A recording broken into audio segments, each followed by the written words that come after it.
What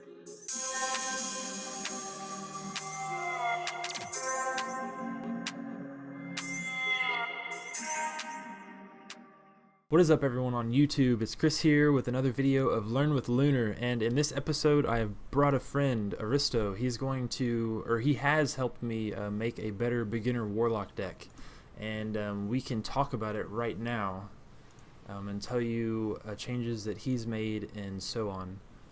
So go on, Aristo, and tell people like what you kind of aim for with a beginner Warlock deck instead of what I had. Sure. So basically, what I thought when I was watching the other videos was that you were drawing very poorly because your deck had a lot of very situational removal cards, and it wasn't following up those situational removal cards with big, impactful cards. So it wasn't able to play the traditional control style where you keep your opponent's board clear and try to finish off with some big impactful legendaries. Right. On a newer account, I think you're going for a lot more of a value and curve type of deck. So you're looking for minions that are gonna come in, do a task, stick around, be effective, potentially use leverage an existing board into something stronger, and being able to do stuff like that. And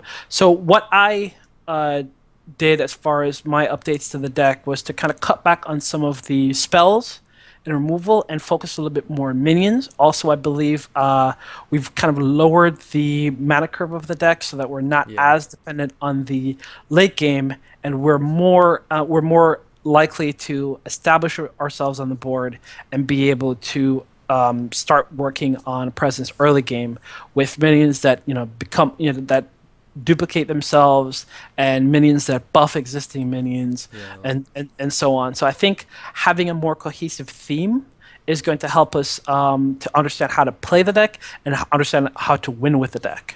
Right. So yeah, basically the way I kind of take it is, it would be kind of how you build an early shaman or an early paladin deck. A deck that is kind of aggro, kind of floods the board, and you're able to buff those minions to trade effectively with your opponent's minions instead of worrying about what I had with spell removal and then trying to play like mediocre minions after that, like what he said. Okay. So yeah, let's see how this deck performs, and let's get into a game. Okay, so for the first game I'm against a paladin, and I'm gonna call him Chow. Chow, Bambino. Chow. Okay, so I kind of like all of this hand. What about you? Yes, I actually do like it very much, especially the fact that we have Elven Archer in our opening hand, but we're going second, so most likely we are going to get some value off of that battle cry. So yeah, I like it. The only thing I would probably say is something to think about is, do we actually want to keep a 4, or would we want to look for an opportunity to play 2 2-drops? And so I think it's worthwhile keeping this opening, but I think it's something to consider or keep in mind. Would you want to look for something to play on so you can have 2 2 3 4? But I think I would confirm this hand. Yeah. I kind of agree on that one. The only card that I was iffy about was definitely the Sinjin. I don't know, just because you can always go for the Chill Wind, which would be better in some cases, or like a different 3-drop or like a different 2-drop.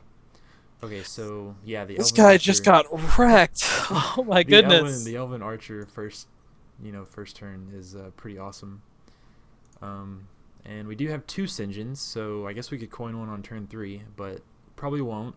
Yeah, I think I think looking at our hand right now, following our curve is going to be beneficial, and having the opportunity to push out something a little stronger would be great. And here's where I take that back completely. I actually think coining out a 3-drop on this turn would be stronger. Most likely this guy is going to try and get our 1-drop for free with his 3/2, and that's totally fine. But both of the 3-drops in our hand right now will survive being hit by that. I think my preference is the Harvest Golem. Okay. Yeah, I mean, I kind of agree with you on the turn, the coining the 3-drop for turn 2, and I'm just gonna go face because there's really no point in trading a 1/1 into the 3/2 Absolutely. because who Now, knows? He may just go face. He may trade the 3/2 with my 2/3, and then my 1/1 would live anyway. So you never know what it'll do. exactly. Now, I'm going to make a little comment on something here that we might not be thinking about. This this is a deck that traditionally is known as Zoo, Yeah, right? like our Um, deck. Yeah, our deck. I mean, it's not exactly Zoo, but it's very, very similar to that style of deck. Mm-hmm. So, and one of the things about playing Zoo and playing Zoo well and effectively is the positioning of our minions. Right. And what you generally want to do is you want to have your stickier minions on the left hand side, and the stronger minions on the right. Now, we don't actually have the cards that matter for that Yeah, because I think you need currently in the defender. deck. Yeah, so Defender of Argus, the Wolf, Yeah, um, dire you know, wolf. Dire Wolf. So there's a couple of cards that have effect for that, but I think it's a good concept to get into. So I think here what we want to do is we want to kill the 3/2. Yeah, I think I want to trade the 2/1 with the 3/2. I think Uh that's a huh. good play, and then probably play the spider tank. Um, Actually, I think playing the Voidwalker and the River Crocodilus this turn is better because if this 2/2 hits your 1/3, you can kill it with an Elven Archer. that is true. Okay. Yeah, that's true. And it puts more minions on the board for maybe if we draw into raid leader or something. Yeah. But let's see what he's got.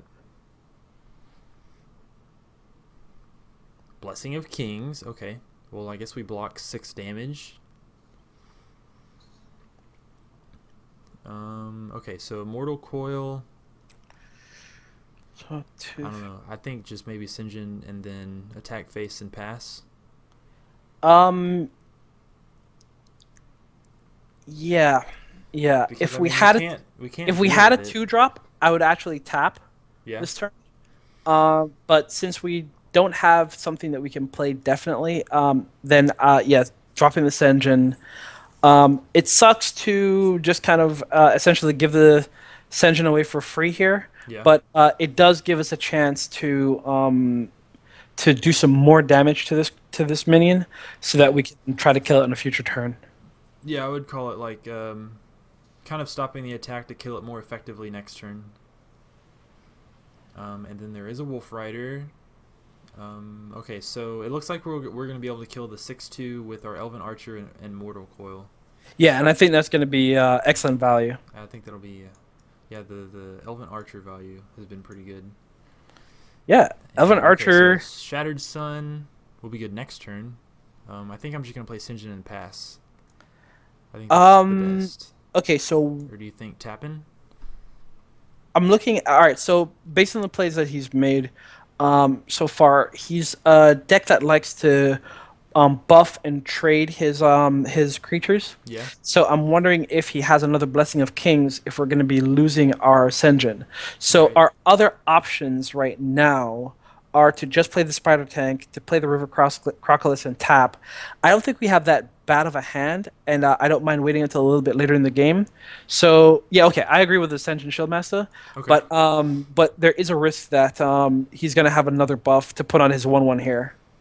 Well, if he does, that'll be 2 buffs down. Well, 2 big buffs down. Yeah, but But if he does have the Blessing of Kings, it's going to also kind of put us in the back foot again because we're going to need to man, find a way to kind of take care of this minion now. yeah, maybe I'll draw into the Dark Bomb or something. Okay, so Frost Wolf. I think this turn, I don't know. Spider Tank, Shattered Sun, the Spider Tank. I don't really think that'd be good. No, actually, I think you'd be better off with putting Shadow Sun on the River Crocolisk, Yeah. just because both of them will kill the 5/2, and and then they'll both kind of survive the next turn. I think you're losing too much value when he trades the 5/2 into the other creature Yeah. if you have the Spider Tank as that. Okay, so River Croc, Spider or Shattered Sun. Yeah, Okay, I wish it gave us a chance to we'll see what he does. I mean, it yeah. is a 5-2. I don't imagine that he would trade with either one because it would be a bad trade for him. Well, it would kind of be a bad trade for him, but it also does give him an opportunity to get a little bit more value off of his buff creature to Right. have traded it for so many of our minions. So Okay, so an Iron Fur. okay, Um, what would be a better play for him here? Like, it'd almost be a better play to trade it now. But well, maybe we'll draw the Dark Bomb now. Who knows? Okay, yeah. so Acidic Swamp Ooze. I'll definitely save that. Well, I don't know. I could Acidic Swamp Ooze and then Frost Wolf and then do the trades. That's true, I think that'd be pretty strong. Because but we do I have two. think I think I'm actually I think I'm actually more in favor of tapping Yeah. this turn and playing the Frostwolf Warlord as a 6/6. Okay. I So mean, yeah, let's the see. Frostwolf Warlock would still be a pretty good card as a 6/6. Okay, so what I'm gonna recommend trade wise is to take the 3/4 and kill the 3/3, and then take the 3/2 and kill one of the 1/1s. One of the one So ones. yeah, so you have two 3/1 creatures on the board against one 1/1 creature that can attack this turn, and then you have a 5/2 creature. So he's going to have a lot of decisions as to where that 1/1 is going to go, and not all of them are going to be ideal. And then we're going to be able to get value off of our Dark Scale Healer most likely next turn if we're able to if any of these minions survive. Okay. Yeah, I think what I would have done is probably just traded the 3/4 with the Iron Fur and then traded the 3/2 with the 5/2. I probably would have just done that. Ooh, okay.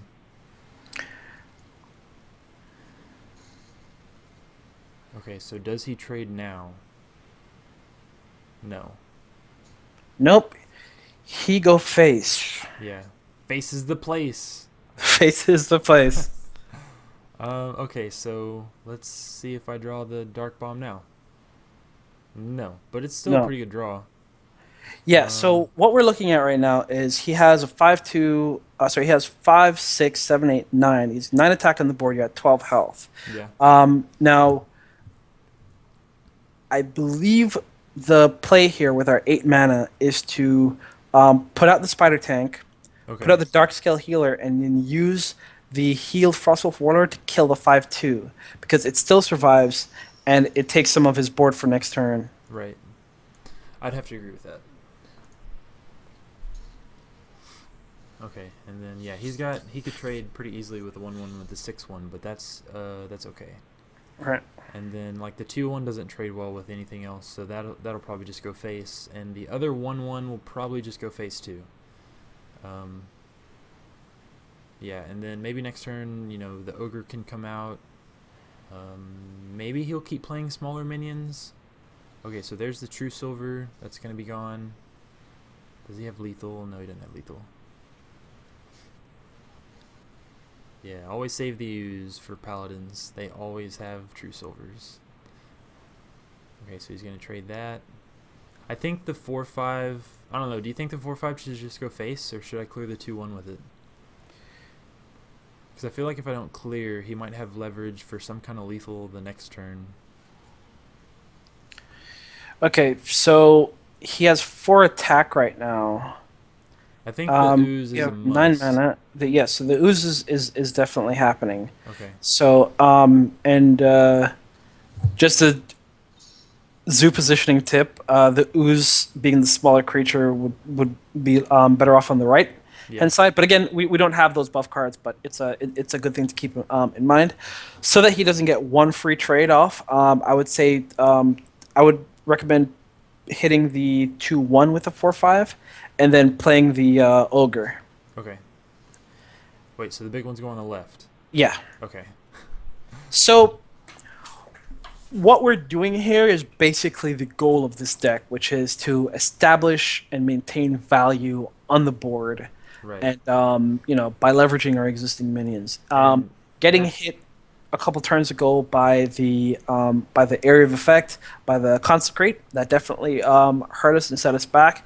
But we're still recovering our value here by making those trading decisions, keeping our minions alive, and trying to push push our way back into the game here. Yeah, and it seems like he has a deck that's pretty similar. A value-based minion deck. Man, too bad I don't have any more Sinjins. Okay, so we can take out 3/2 with the Wolf Rider, and then we can take out something with that. I will say that one minor mistake that we just made there is that I believe we actually should be tapping this turn. Yeah. So to give us some more options for what to play, because we can definitely tap and play the Shadowstone Cleric if we want it. Yeah.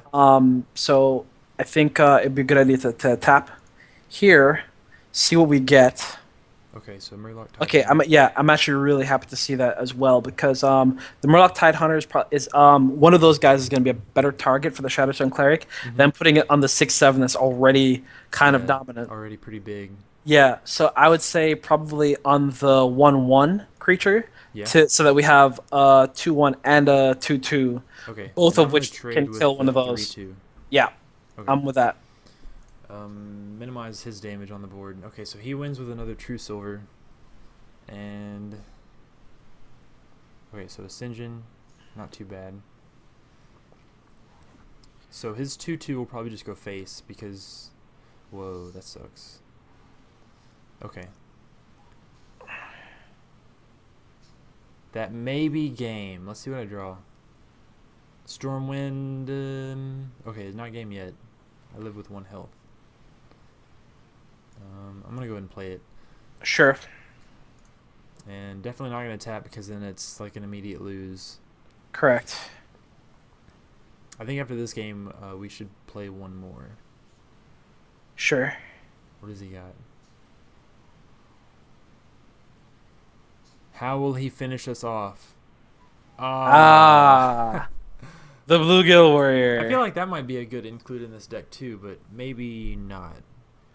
Well, it's the spot that that we wanted to use our Dark Bombs for, pretty much. So we can either put in Bluegill Warriors in place of the Dark Bombs as having some fast answers, or we can just kind of chalk that one up to some variance and some good fortune on our opponent's side there.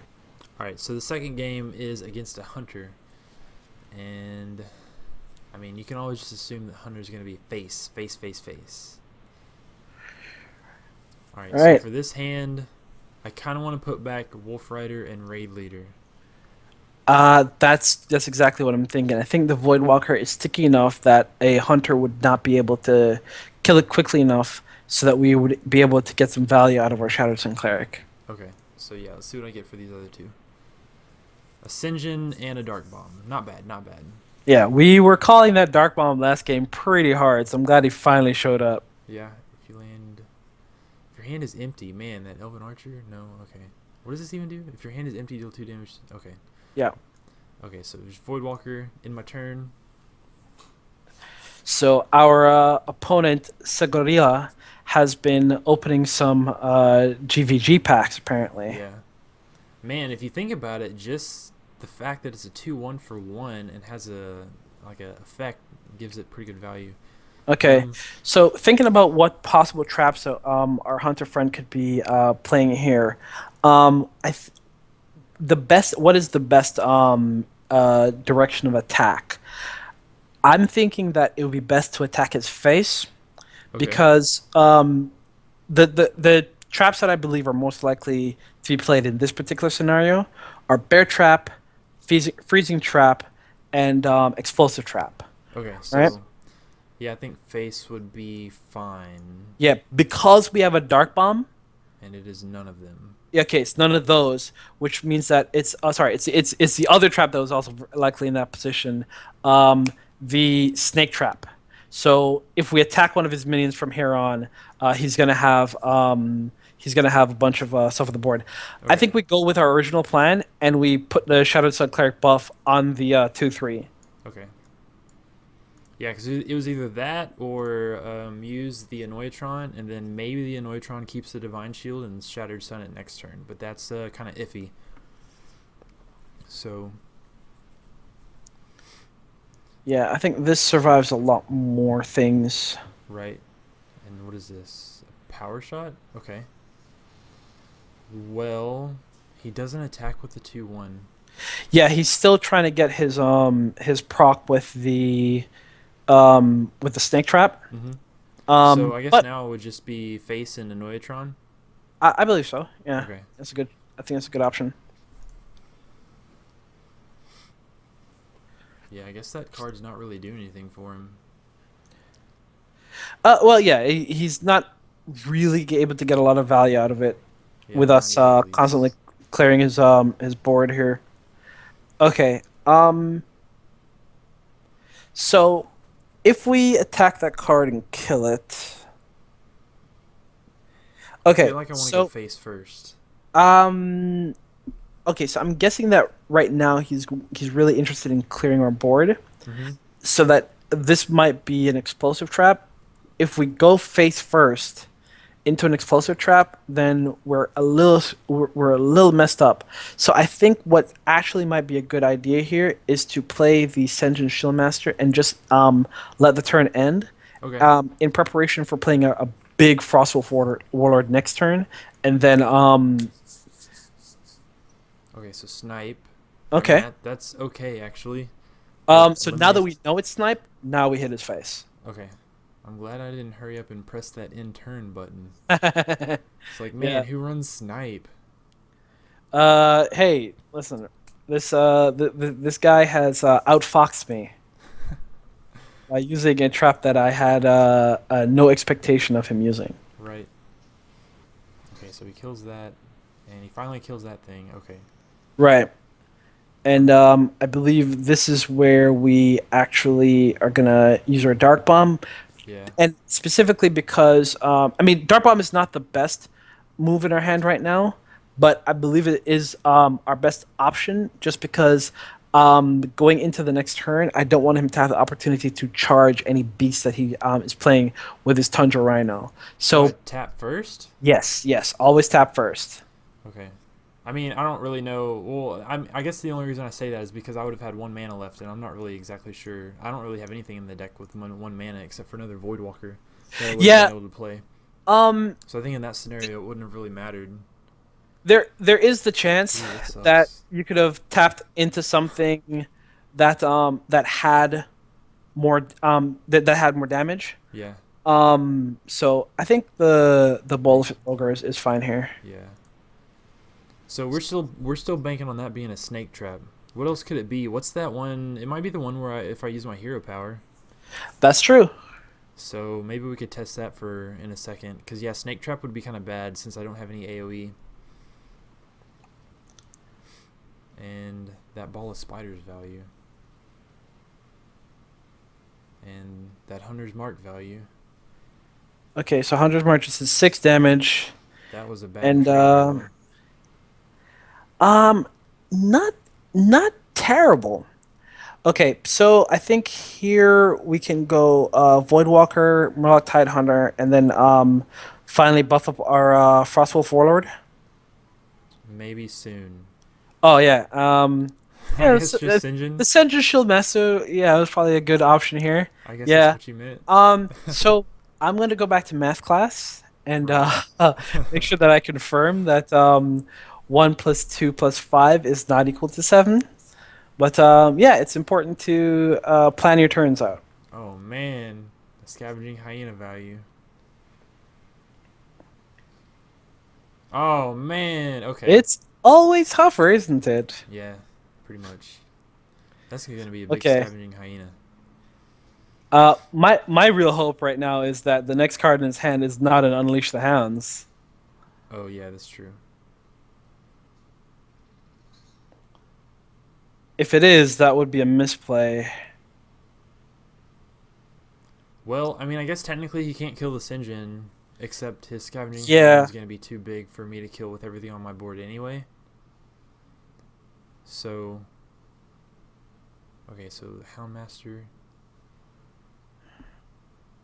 What do I need to draw next turn to not... Wow, that was horrible. Right? That was a bad play, Okay. right? So it's not awful because we actually do have to kill this hyena, Yeah. which means we have to trade into it, which means we finally actually have to unleash the snakes. So let's see here. So I mean, let's there's just no, do it. yeah, we don't have any extra damage in our hands. Well, probably a good idea to figure out like how we're going to sequence this whole thing. So Razorfin Hunter Frostwolf Warlord is one option, but it doesn't really give us a chance to clear the hyena. Um, Well, I mean, using if you Razorfin, then Frostwolf, you'll still be able to clear the hyena.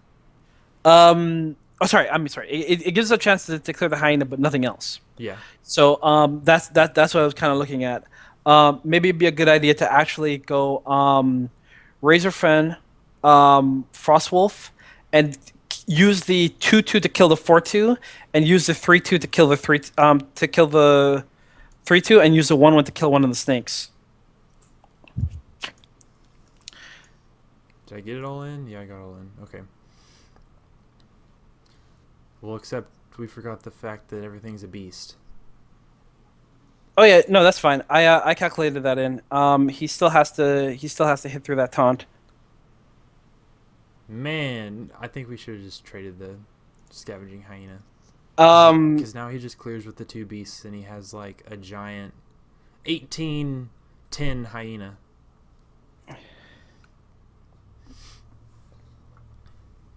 Let's see. all right, we'll see what else he gets out of this here. Yo, I Okay, so think there's these the games Houndmaster. are harder than higher ranked.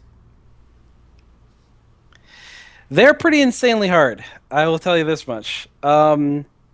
Oh, Nice. good. The Elven Archer. We definitely needed that. Because now we can totally find lethal, right? Okay, Yo, so so we made a misplay last turn. yeah, okay. So basically, what happened last turn is I was incredibly greedy, with the trading that we did, leaving this scavenging hyena alive. Yeah. So I think our best bet right now is to tap to look for Ascension.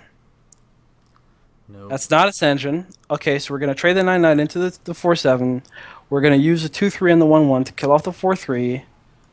Just to finish off Gonna trading good. Yeah. And then we're going to kill ourselves with Elven Archers. Yep, absolutely. I believe we found lethal. Lethal for him. Joke's on you guys. You thought I was going to teach you how to play. Well, maybe eventually I'll get some good games with Warlock. I'm going to keep trying. That's right, man. I'm gold Warlock. I should be able to figure this out, but these games have been kind of rough. So Yeah, I mean, I don't know. My Warlock history is strictly handlock. I don't really like Zoo. okay. And yeah, I don't know. I haven't really played Warlock in a while, and beginner Warlock is kind of hard. I mean, I'll just go back and say that Mage is probably the easiest class to level up with, just for the fact that it has like effective spells and like really good spells, and really good minions too. And I think in a couple of those games it might have helped us to have leveled up our Warlock a little bit more, so that Right. we had access to uh, our big 6 drop Yeah. in Warlock. The The Dread sorry, Infernal. yes, the Dread Okay. Infernal. I mean, I So would still like at least one Siphon Soul. Like, any kind of hard removal, I think one is good in any deck. Like, one hard removal. Well, okay, not like full aggro decks, but, you know what I mean. actually, I think the specific card text that we were missing in the last couple of games that cost us some performance there is silence. Yeah, We don't yeah, have that's true. Iron Do Beak I have Owl, an yeah. owl? So I don't have an owl. yeah, buffing was very very popular in those decks, and yeah, and you don't have an owl in your collection. Right, not yet. So we didn't really have an opportunity to do anything like that. So pretty much all we had to counter counter those kind of that kind of behavior was Probably the taunt. the taunts. Yeah. But anyway, thank you guys for watching, and I'll see you in the next video.